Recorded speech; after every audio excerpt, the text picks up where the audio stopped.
আসসালামু আলাইকুম। গল্প দ্য সাইলেন্ট ম্যানর, লেখনীতে ডাইনা ইম্বস লাকি। পর্ব ৫৪। ভোর এসেছে, কিন্তু আলো নিয়ে নয়। এসেছে এক ধরনের নীরব অপরাধবোধ নিয়ে। গতকাল রাতের সমস্ত অন্ধকার পেরিয়ে যখন আকাশ ফিকে নীল হতে শুরু করেছে, তখনও ঘরের সামনের উঠোনে সুফিয়ান বসেছিল। এই কথাটাই সবচেয়ে ভয়ঙ্কর, কারণ মানুষটা আর বসে নেই, চলে গেছে চিরতরে। রাতে গুলিটা লেগেছিল সুফিয়ানের বুকে, খুব কাছ থেকে। শব্দটা মুহূর্তের জন্য রাতকে ছিঁড়ে দিয়েছিল, একটা ভাঙা বজ্রপাতের মতো। তারপর নিমিষেই সব শান্ত হয়ে যায়। সেই শান্তির ভেতরেই তার বুক থেকে রক্ত নেমে এসেছিল মাটিতে। ধীরে ধীরে নিঃশব্দে, যেন মাটিও বুঝে উঠতে পারেনি সে কি গ্রহণ করেছে। লাল রক্তে উঠোনের ধুলো ভিজে গিয়েছিল। যেখানে তার প্রতিদিন পায়ের ছাপ পড়ত, সেখানে জমে উঠেছিল জীবনের শেষ চিহ্ন। জলটা চেয়েছিল, বুদয় তীব্র তৃষ্ণা পেয়েছিল, কিন্তু শেষ তেষ্টা আর মেটাতে পারেনি। কিছু সত্য বলতে চেয়েছিল, কিছু অজানা ব্যথা বোধহয় জানাতে চেয়েছিল, পারেনি। মুখ থেকে শেষ শব্দ আর বেরোয়নি। গুলির আঘাত বুকে জমাট কষ্ট হয়ে আটকে দিয়েছিল সব কথা। শরীরটা ধীরে ধীরে সামনে ঝুঁকে পড়েছিল। ফজরের আজানের আগ মুহূর্তে বাতাস একটু কেঁপে উঠেছিল। পাখিরাও ডেকেছে দূরে কোথাও। তখনই দেখা গেছে উঠোনে রক্ত শুকাতে শুরু করেছে। গাঢ় লালটা কালচে হয়ে গেছে। মাটিতে ফাটল ধরেছে তার চারপাশে, যেন মাটিও ব্যথা সহ্য করতে না পেরে ফেটে যাচ্ছে। তার শরীর ঠান্ডা, ভোরের হালকা শিশির তার পাঞ্জাবিতে জমেছে। সাদা রঙের পাঞ্জাবি, কাল রাতে পড়েছিল। বিনতি নিচে আলমারি থেকে বের করে দিয়েছিল। পরিচিত সাদা রংটা এখনো পরিচিত, অথচ ভয়ঙ্করভাবে অচেনা। আজ ওর ভাইকে চিরবিদায়ের জন্য সাদা রঙের কাফনে মুড়িয়ে মাটির ঘরে শায়িত করবে। বুকে গুলির ক্ষতটা স্পষ্ট দেখা যাচ্ছে। কোনো ব্যান্ডেজ নেই, কোনো চিকিৎসা নেই, শুধু একটা ক্ষত যেটা সব কিছু শেষ করে দিয়েছে। সকালের আলো ধীরে ধীরে মুখে পড়ল সুফিয়ানের। আলোটা নিষ্ঠুর, চোখ দুটো আধখোলা তার। দৃষ্টিতে কোনো অভিযোগ নেই, কোনো ভয় নেই, শুধু বিস্ময়। যেন শেষ মুহূর্তে বিশ্বাসই করতে পারেনি যে এই রাতেই সব শেষ হবে।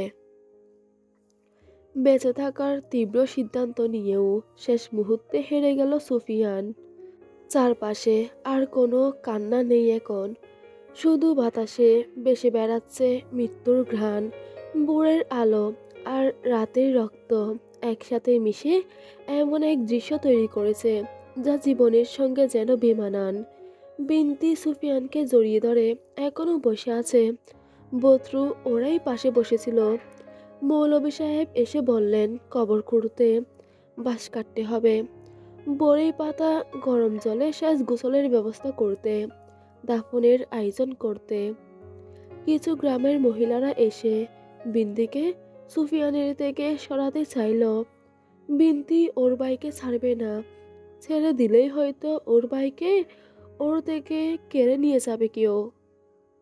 মহিলাদের সাথে উচ্চস্বরে কথা বলে উঠল, উনাদের স্পর্শ করতে বারণ করলো ওকে।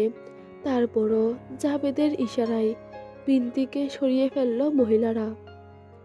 একজন অনুচর এসে সুফিয়ানের মৃতদেহটি সাদা কাফনে ডেকে দিল। সুফিয়ান ছিল শক্ত মানুষ, যে মানুষটা সামনে থাকলে ভয় কমে যেত। আজ সেই মানুষটাই পড়ে আছে অসহায়, নির্বাক হয়ে। বুকের ভেতর যেটুকু উষ্ণতা ছিল তা মাটিতে ফেলে দিয়ে গেছে। একটা পিঁপড়ে কাছে আসে রক্তের গন্ধে, তারপর থেমে গেল। শুধু মানুষ নয়, প্রকৃতিও বুঝে ফেলেছে এখানে কিছু ভয়ঙ্কর ঘটে গেছে। সকাল গড়িয়ে যাচ্ছে, আলো বাড়ছে, আর প্রতিটা বারন্ত মুহূর্ত মৃত্যুটাকে আরো স্পষ্ট করছে। রাতের গোপনীয়তা ভেঙে যাচ্ছে। এখন আর কোনো কষ্টই যেন আড়ালে নেই। ঘরের সামনে বসে থাকা মানুষটাকে আজ কেউই আর ডাকবে না নাম ধরে। ডাকলেও উত্তর আসবে না এই উঠোনে। আর তার পায়ের শব্দ পড়বে না। বোনকে ডেকে দরজায় আর সে কড়া নাড়বে না। গত রাতটা তাকে নিয়ে গেছে যে। বোর শুধু এসে জানিয়ে দিচ্ছে তার বাহাদুর যেন এখন শেষ। এই দৃশ্য কোনোদিন মুছে যাবে না। কেউই বোধহয় বলতেও পারবে না। উঠোন ধুয়ে পরিষ্কার হবে। রক্তের দাগ ধীরে ধীরে মিলিয়ে যাবে। কিন্তু সেই রাত, এই ভোর, এই শুয়ে থাকা দেহ, এই লাল হয়ে যাওয়া মাটিগুলো থেকে যাবে চোখের ভেতর। কিছু মৃত্যু শব্দ করে আসে, আর কিছু মৃত্যু এই ভোরের মতো চুপচাপ এসে জীবনটা ছিঁড়ে রেখে যায়। হেলেনা দূর থেকে সুফিয়ানকে দেখছে। গতকাল অহংকার করে বলেছিল, আপনার ভালোবাসা ভিক্ষা চাইতে আসিনি। হেলেনা তার ভালোবাসা প্রকাশ করার জন্যও গিয়েছিল। সাহস করে বলে উঠতে পারেনি। ভেবেছিল পরে সময় করে একদিন ঠিকই বলবে তার ভালোবাসার কথা। সুযোগটা আর হয়ে ওঠেনি। নিকাবের আড়ালে গাল বেয়ে টপাটপ জল পড়ছে ওর। তবে ওর কান্না কেউই দেখছে না। নীরব নিঃশব্দে কান্না। কুদ্দুস সুফিয়ানের লাশের কাছেই বসে আছে। জাবেদ কবার করে বলেছিল কুদ্দুসকে ঘরে বসতে। শুনেনি। আলিমনগরের কথা ভীষণ মনে পড়ে। মনে পড়ে সুফিয়ানের কথা। কত উৎসব, কত মেলাতে তারা একসঙ্গে সময় কাটিয়েছে। সুফিয়ান ছিল নিরহংকার একজন মানুষ। এত এত নাম ডাক, ধন সম্পত্তি তার থাকার পরেও এক চুল পরিমাণ অহংকার তার ছিল না। সবার সাথে বিনয়ের সাথে কথা বলতো, নরম আচরণ করত। অন্যের দরকারে প্রয়োজনে ছুটে এগিয়ে যেত। গ্রামবাসীদের সাহস দিত, বর্ষা চোকাত। আজ যেন সেই বর্ষাস্থল রক্তের স্রোতের সাথেই বেশি গেছে। ভাবতেই অবাক লাগে যে মানুষটি গতকালও বেঁচে ছিল, আছে নেই।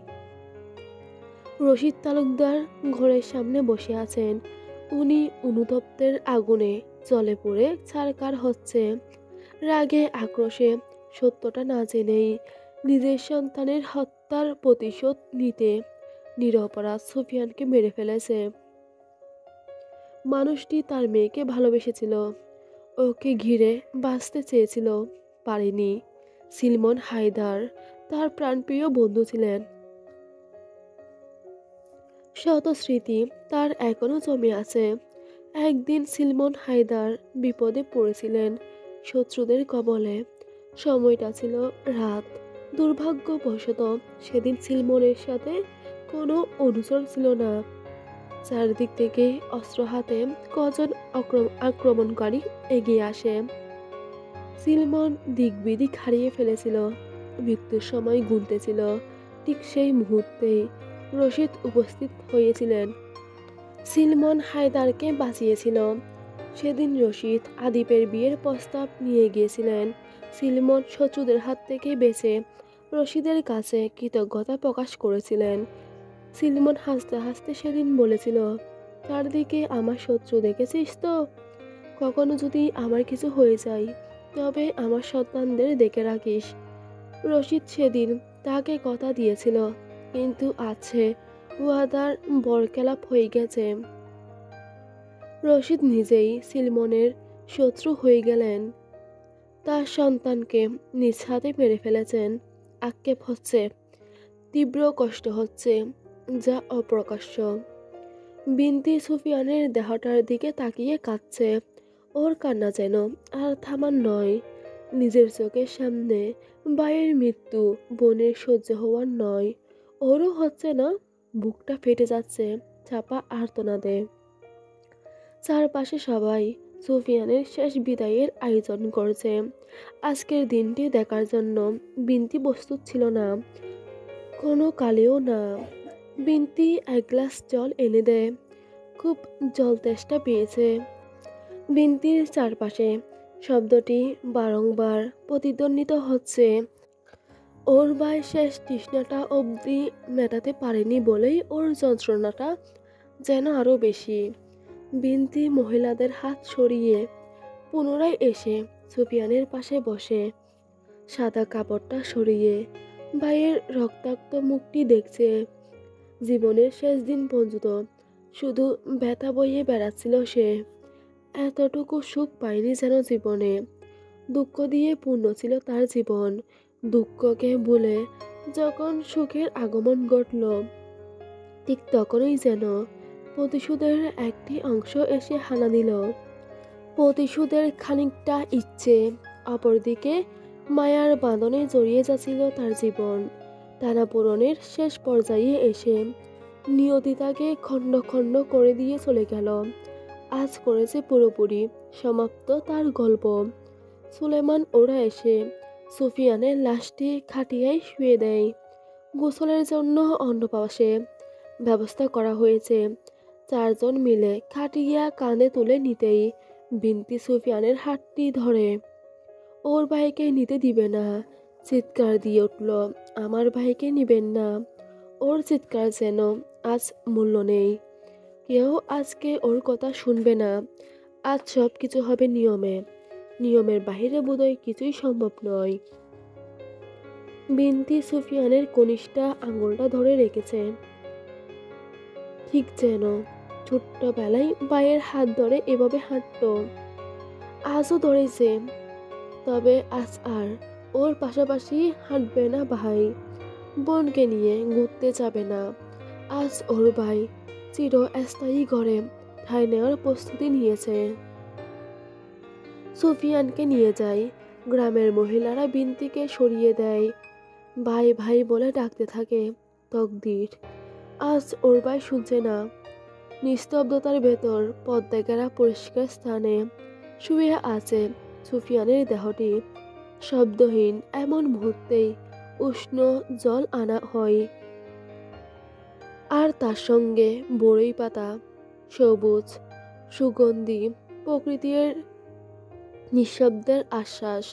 পাতাগুলো জলে ডুবাতেই এক অদ্ভুত ঘ্রাণ ছড়িয়ে পড়ে, যেন গাছের স্মৃতি আর মাটির শীতলতা একসাথে জেগে উঠেছে।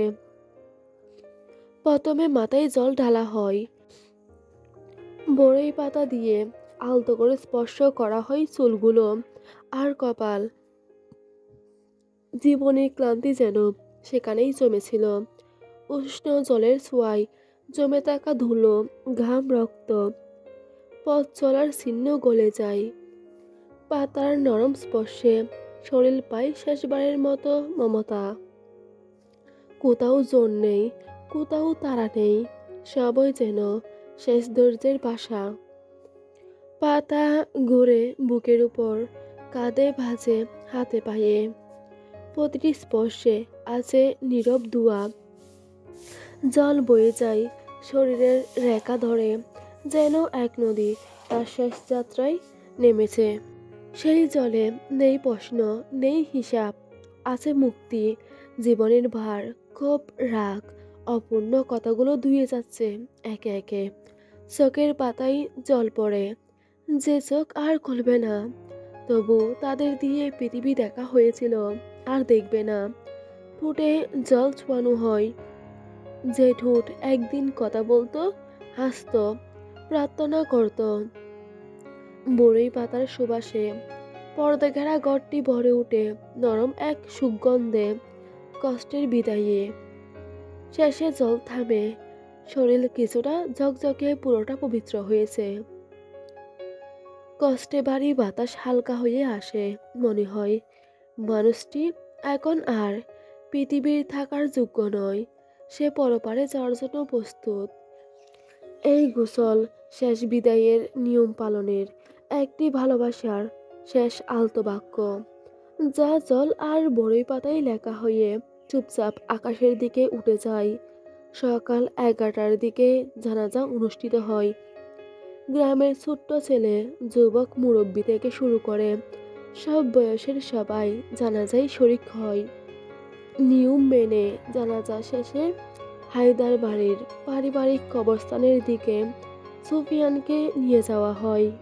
ফারদিনার কবরের পাশে সুফিয়ানের জন্য কবর কুড়া হয়। কজন মুরব্বী মিলে সুফিয়ানকে কবরে শায়িত করে। সুফিয়ানের ঘরটি সাজাতে বাঁশের ছাদ দিল, তার উপর মাটি। সবাই পা দিয়ে পাড়িয়ে পাড়িয়ে মাটি শক্ত করে বসিয়ে দিচ্ছে। সুফিয়ান হায়দার, যার সামনে কেউ গলা উঁচিয়ে কথা বলতে পারতো না, আজ ওরাই তার উপর উঠে যেন মাটির ঘরে রাখার শেষ অধ্যায়ের সমাপ্তি ঘটাচ্ছে। বিনতি দূর থেকে দেখছে শুধু, গ্রামের বাকিরাও তাকিয়ে আছে। আজ শুধু দূর থেকে সবাই এক নজর চোখ বুলাবে, এরপর চলে যাবে। দুনিয়ার সবটুকু ভালোবাসা, মায়া, মমতা সব যেন এখানেই এসে থেমে যায়। আজ যেন থেমে গেছে সুফিয়ানের জন্য সবার ভালোবাসা। দাফনের কাজ শেষ করে সবাই এক পা দুই পা করে কবরস্থান থেকে ফিরে আসছে, সুফিয়ানকে অন্ধকার ঘরে একলা ফেলে রেখে। আজ আর কেউ আলো নিয়েও তার কাছে যাবে না। ফারদিনা আর সে পাশাপাশি শুয়ে আছে। অজানাভাবে আজ সুফিয়ান তার ইচ্ছে পূরণ করতে পারল। খুব করে চেয়েছিল মৃত্যু, আজ মৃত্যুতেই যেন তার গল্পের ইতি টানা হলো। সুলেমান ওরা কবরস্থান থেকে ফিরে এসে ধান ক্ষেতের পাশে দাঁড়ালো। বিষণ্ণ মনে, শান্তি নেই আজ। শান্তি ফিরবে বলে ওরা নিশ্চিত করতে পারছে না। আকাশ সমান ব্যথা নিয়ে ওদের প্রাণপ্রিয় ভাইকে একা ফেলে এসেছে।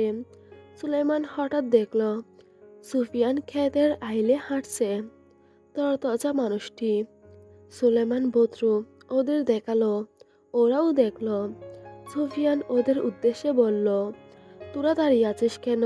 খেতে কাজ বাকি, যা কোদাল নিয়ে আয়। সুলেমান ওরা সত্যি সত্যি কোদাল নিয়ে আসলো, খেতে কাজ শুরু করলো।